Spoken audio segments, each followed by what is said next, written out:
અત્યારે શું થયું, અક્ષરાનંદ સ્વામીએ વાતોમાં એક સરસ મજાની વાત લખી છે. સ્વામી એક મહાત્મા આશ્રમમાં રહે ને આશ્રમમાં એક ઉંદરડી અળી ગયેલી, પણ કઈક બગાડે નહીં, આમ ડાય છે, કઈક કાપકૂપ ન કરે, ખાલી રહે. તે મહાત્માને ઉંદરડી ઉપર દયા આપી. એના તપના પ્રભાવે છે ને સરસ એક યુવતી બનાવી દીધી, રૂપવાન સુંદરી બનાવી દીધી. અને ઋષિએ મનમાં સંકલ્પ કર્યો કે આના મોટામાં મોટા દેવ હોય એની હારે પરણાવવું. અને ઋષિએ ભગવાન સૂર્યનારાયણની આરાધના કરી. સાક્ષાત સૂર્યનારાયણ ભગવાન આવ્યા. મહાત્માને કહે છે કે બોલો, તો કે તમે મોટામાં મોટા દેવ છો, મારે આ દીકરી તમારી હારે વરાવી છે.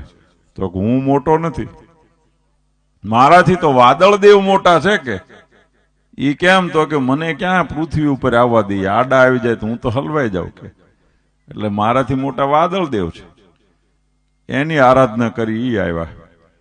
ઈ કે મારે દીકરી પરણાવી. કેમ તમે બધાથી મોટા? તો ના, મારાથી મોટા તો વાયુદેવ છે.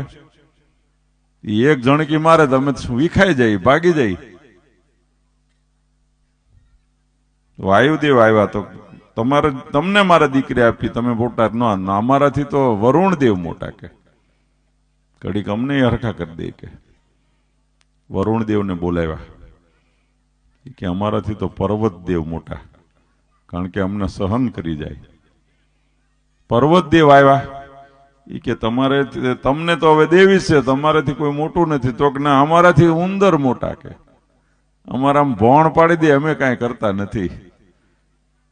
ઈ ઓલી તરત ઉંદરડી થઈને એની વાહ વહી ગઈ. સમજાણું કે એમાં